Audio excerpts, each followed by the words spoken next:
ಉತ್ತರ ಕನ್ನಡದಲ್ಲಿ ಕೈ ಅಭ್ಯರ್ಥಿ ಅಂಜಲಿ ನಿಂಬಾಳ್ಕರ್ ಮತಬೇಟೆಗಿಳಿದಿದ್ದಾರೆ.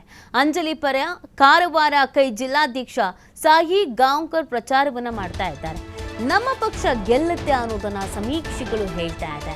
ನಮ್ಮ ಅಭ್ಯರ್ಥಿ ಹೋದಲ್ಲಿ ಬಂದಲ್ಲಿ ಉತ್ತಮವಾದಂತ ರೆಸ್ಪಾನ್ಸ್ ಸಿಗ್ತಾ ಇದೆ, ಜನ ಬೆಂಬಲ ಸಿಗ್ತಾ ಇದೆ. ಕಾರವಾರದಲ್ಲಿ ಕಾಂಗ್ರೆಸ್ ಜಿಲ್ಲಾಧ್ಯಕ್ಷ ಸಾಹಿ ಗಾಂವ್ಕರ್ ಈ ಸ್ಟೇಟ್ಮೆಂಟ್ ಅನ್ನ ಕೊಟ್ಟಿರುವಂತದ್ದು.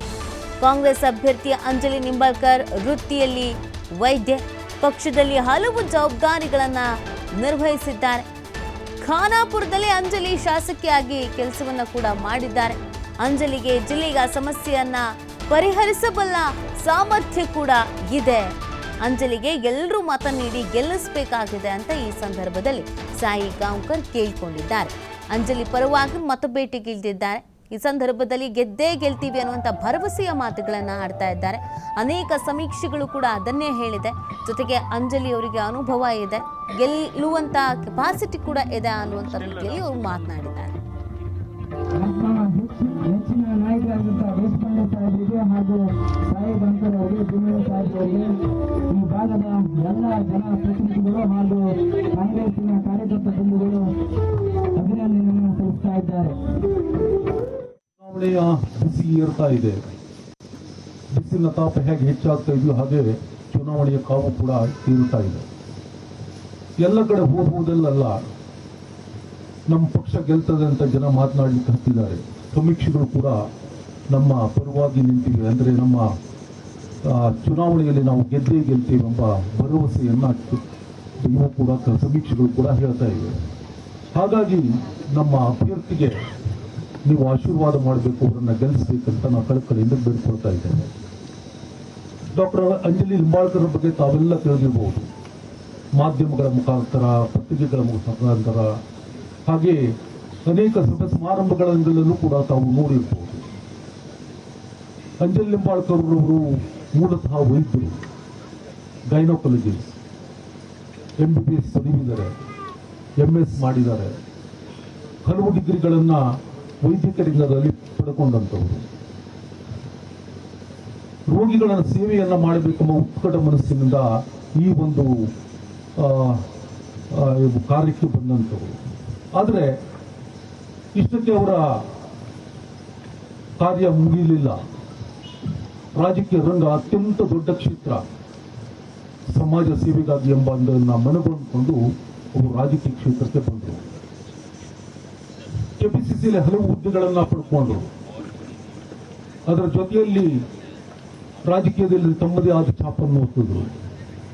ಹಾಗಾಗಿ ಅವರಿಗೆ 2018ರಲ್ಲಿ ಅವರಿಗೆ ಖಾನಾಪುರದಲ್ಲಿ ಶಾಸಕಿಯಾಗುವ ಯೋಗ ಬಂತು.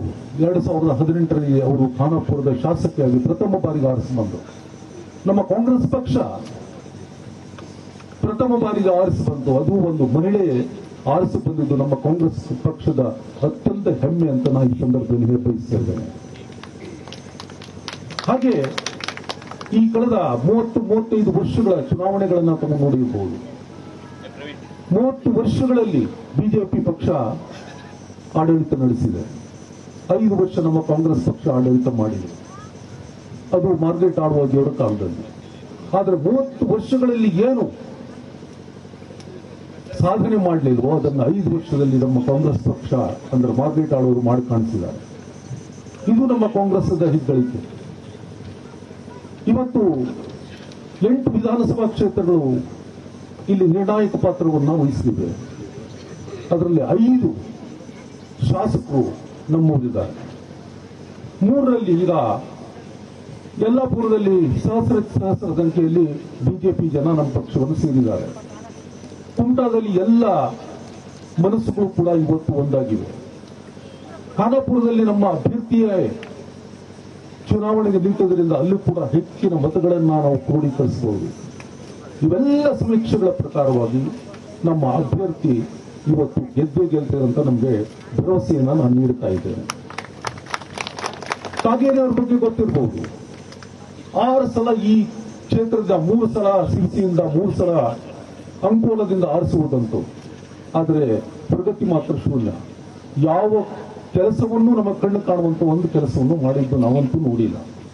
ಒಂದೆರಡು ಕಚೇರಿಗಳನ್ನ ಸಿರಿಸಿಗೆ ತಂದದ್ ಬಿಟ್ರೆ, ಈ ಜಿಲ್ಲೆಯನ್ನ ಒಡೆಯಬೇಕಂತ ಹೇಳಿದ್ದನ್ನ ಬಿಟ್ರೆ ಯಾವ ಕೆಲಸನೂ ಮಾಡಲಿಲ್ಲ. ನಮ್ಮ ಅಂಜಲಿ ನಿಂಬಾಳ್ಕರ್ ಅವರು ಬಹಳ ಸಮರ್ಥರು. ಇಲ್ಲಿಯ ಧ್ವನಿಯಾಗಿ ಲೋಕಸಭೆಯಲ್ಲಿ ಅದನ್ನ ಎತ್ತಲಿಕ್ಕೆ ಪರಿಣಿತಿಯನ್ನ ಹೊಂದಿದ್ದಾರೆ. ಇಂಗ್ಲಿಷ್, ಹಿಂದಿ, ಕನ್ನಡ, ಮರಾಠಿ ಭಾಷೆ ಅತ್ಯಂತ ಮುಖ್ಯವಾದದ್ದು. ಚುನಾವಣೆಯ ಬಿಸಿ ಏರ್ತಾ ಇದೆ. ಬಿಸಿನ ತಾಪ ಹೇಗೆ ಹೆಚ್ಚಾಗ್ತಾ ಇದೆಯೋ ಹಾಗೆ ಚುನಾವಣೆಯ ಕಾವು ಕೂಡ ಏರುತ್ತಾ ಇದೆ. ಎಲ್ಲ ಕಡೆ ಹೋಗುವುದಲ್ಲ ನಮ್ಮ ಪಕ್ಷ ಗೆಲ್ತದೆ ಅಂತ. ಎಸ್, ಅಂಜಲಿ ಅವರ ಪರವಾಗಿ ಕಾಂಗ್ರೆಸ್ನ ಜಿಲ್ಲಾಧ್ಯಕ್ಷರು ಮತಬೇಟೆಗೆ ಇಳಿದಿರುವಂಥದ್ದು ಸಾಯಿ ಗಾಂವ್ಕರ್. ಒಳ್ಳೆ ರೆಸ್ಪಾನ್ಸ್ ಸಿಗ್ತಾ ಇದೆ. ಹೋದಲ್ಲಿ ಬಂದಲ್ಲಿ ಎಲ್ಲರೂ ಕೂಡ ಅಂಜಲಿ ಅವರ ಗೆಲ್ಲಬೇಕು ಅಂತ ಜನರು ಹೇಳ್ತಾ ಇದ್ದಾರೆ. ಅಷ್ಟೇ ಅಲ್ಲ, ಸಮೀಕ್ಷೆಗಳು ಕೂಡ ಅದನ್ನೇ ಹೇಳ್ತಾ ಇರೋದು. ಅದರ ಜೊತೆಗೆ ಅವರಿಗೆ ಅನುಭವ ಇದೆ, ಪಕ್ಷದಲ್ಲಿ ಅನೇಕ ಜವಾಬ್ದಾರಿಗಳನ್ನ ನಿಭಾಯಿಸಿದ್ದಾರೆ, ವಿದ್ಯಾವಂತೆ ಇದ್ದಾರೆ, ಡಾಕ್ಟರ್ ಆಗಿದ್ದಾರೆ. ಸೊ ಹೀಗಿರ್ಬೇಕಾದ್ರೆ ನಮ್ಮ ಜನರ ಕಷ್ಟಗಳಿಗೆ ಸ್ಪಂದಿಸ್ತಾರೆ ಅನ್ನುವಂಥ ಒಂದು ಬಲವಾದ ನಂಬಿಕೆ ಇದೆ. ಎಲ್ಲ ಸಮಸ್ಯೆಗಳಿಗೂ ಪರಿಹಾರವನ್ನು ಕೊಡ್ತಾರೆ ಅನ್ನೋದು ಕೂಡ ನಂಬಿಕೆ ಇದೆ. ಹಾಗಾಗಿ ಈ ಬಾರಿ ಅವರು ಗೆದ್ದೇ ಗೆಲ್ತಾರೆ, ಅವರಿಗೆ ಆ ಸಾಮರ್ಥ್ಯ ಇದೆ ಅನ್ನೋದನ್ನು ಹೇಳ್ತಾ ಇದ್ದಾರೆ. ಅಂಜಲಿ ಅವರು ಹೋದಲ್ಲಿ ಬಂದಲ್ಲಿ ಮಹಿಳೆಯರು ಕೂಡ, ಅದರ ಜೊತೆಗೆ ಬೇರೆ ಬೇರೆ ಸಮುದಾಯದವರು, ಸಂಘಟನೆಗಳು ಎಲ್ಲರೂ ಕೂಡ ಒಂದೊಳ್ಳೆ ರೆಸ್ಪಾನ್ಸನ್ನು ಕೊಡ್ತಾ ಇದ್ದಾರೆ. ಇಲ್ಲ, ನೀವು ಈ ಬಾರಿ ಗೆಲ್ಲಬೇಕು, ಈ ಹಿಂದೆ ಸತತವಾಗಿ ಗೆದ್ದವರು ಕೂಡ ಏನೂ ಕೆಲಸ ಕಾರ್ಯಗಳನ್ನು ಮಾಡಿಲ್ಲ, ನಮ್ಮ ಊರ ಕಡೆ ಬಂದೇ ಇಲ್ಲ, ಅನೇಕ ಕೆಲಸ ಕಾರ್ಯಗಳು ಬಾಕಿ ಇದೆ, ನೀವು ಗೆದ್ದರೆ ಕೆಲಸ ಕಾರ್ಯಗಳನ್ನು ಮಾಡ್ತೀರಾ ಅನ್ನೋದೊಂದು ನಂಬಿಕೆ ನಮಗಿದೆ ಅನ್ನುವಂಥ ಮಾತನ್ನು ಹೇಳ್ತಾ ಇದ್ದಾರೆ. ಹಾಗಾಗಿ ಅಂಜಲಿ ಅವರು ಗೆಲ್ತಾರೆ ಅನ್ನುವಂಥ ವಿಚಾರವನ್ನು ಹೇಳಿದ್ದಾರೆ.